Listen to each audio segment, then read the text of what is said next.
Programa Educação, com o professor Alexandre Valim Machado. Olá, eu sou o professor Alexandre Valim e estamos de volta com o programa Educação. Essa semana nós vamos conhecer um pouquinho de Heron Miranda, professor e escritor e cujo autor de um título que me chamou muita atenção, Abismo. Voltamos já. Professor Heron, bem-vindo à sua casa, literalmente à sua casa, né? A nossa casa, a casa do professor, né? Dessa vez nós vamos te conhecer de uma outra forma. Eu estava analisando, a gente sempre vê aí na internet e sempre comentário de muitos professores, e me chegou um livro muito interessante, O Abismo. Me fala um pouquinho o que te levou a escrever, o que te levou primeiramente a ser escritor. Olha, Valinho, eu acredito que a escrita é um ato de criação, né? É uma maneira de se desenvolver a arte, né? Interpretar o mundo de uma maneira diferente. A escrita me impulsiona todos que escrevem para um universo em que a linguagem flui de uma maneira diferente, flui de uma maneira mais, digamos, mais adaptada aos desejos de algumas pessoas, da maioria das pessoas, né? Escrever é um ato de liberdade e de busca de aproximação com as pessoas. Há quanto tempo você escreve, Heron? A minha primeira obra mesmo, ela foi a público no ano 2000, né? Então já vão aí 21 anos, né? Nesse intervalo eu fiz 5 obras, né? Os espaços não são muito homogêneos, mas porque isso vai dependendo do tempo, né? E eles seguem a mesma linha ou não?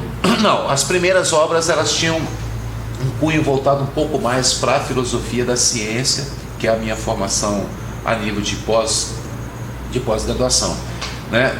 E a Escotilha do Duende, que foi um livro de 2007, que eu fiz com a editora Rua Paia, é um livro que caminha um pouco mais no campo da filosofia mais geral, né? São ensaios filosóficos. Então ali eu comecei a dar um outro norte para aquilo que eu entendia que deveria ser a minha produção. E depois, em 2019, nós chegamos com o 6º discurso, e agora 2021 com o Abismo. Esse o Abismo, vamos começar por ele. Me fale sobre a concepção dessa ideia. Então, é interessante isso, porque veja bem, Abismo é uma novela, né? Nós criamos uma novela. Eu sou uma pessoa, digamos assim, um intruso nisso, porque eu sou físico, né? Eu não sou um literata. E eu me coloco como intruso até poder eu perceber os meus limites, né?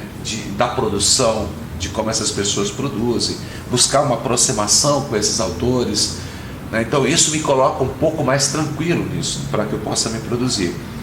E o Abismo é uma novela baseada digamos assim, em personagens que ocuparam a minha vida durante muito tempo. Alguns deles, acredite, eu sempre achei que eram verdadeiros, e depois eu fui descobrir que eles não eram verdadeiros.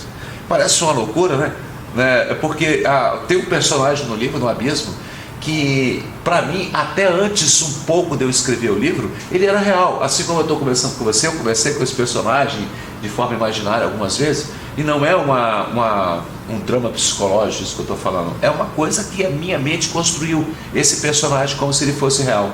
E quando eu descobri que não era real, eu falei, poxa, não é possível, será que está acontecendo? Então vamos dar corpo a isso de uma outra maneira.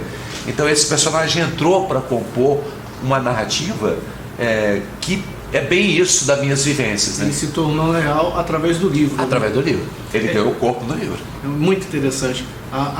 Escrever é a geração de um filho, né? É a geração de um universo, mesmo que seja nosso próprio. Mas é isso que eu queria falar. Essa narrativa do abismo, você diria que nós vivemos em abismos? Com certeza. Esse livro, o Abismo se propõe a fazer é exatamente colocar as pessoas nessa condição de estar à beira de um penhasco, porque essa é uma experiência minha pessoal também, eu acredito que de muitas pessoas, né? Você já teve aquela sensação de estar à beira de um penhasco, de uma paisagem belíssima e sentir uma liberdade imensa por conta desse espaço todo vazio e estar dentro desse espaço, se arremessar para dentro dele. Mas sabendo que isso é um ato louco, né? Suicídio. Mas é exatamente essa ambiguidade, essa contradição, esse paradoxo entre a liberdade plena e a loucura. Então, a cidade, o livro de Abismo coloca o personagem nesse confronto. Eu acho que as cidades são assim. As pessoas da cidade, elas vivem isso o tempo todo. Elas podem perceber isso o tempo inteiro.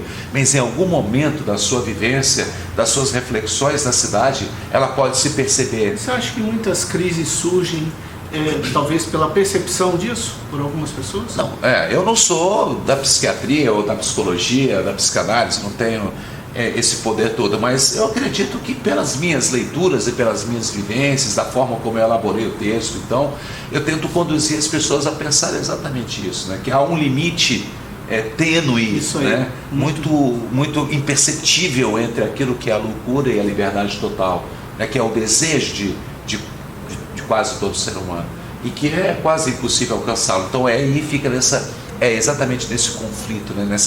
A gente vive essa síntese. Eu não sei se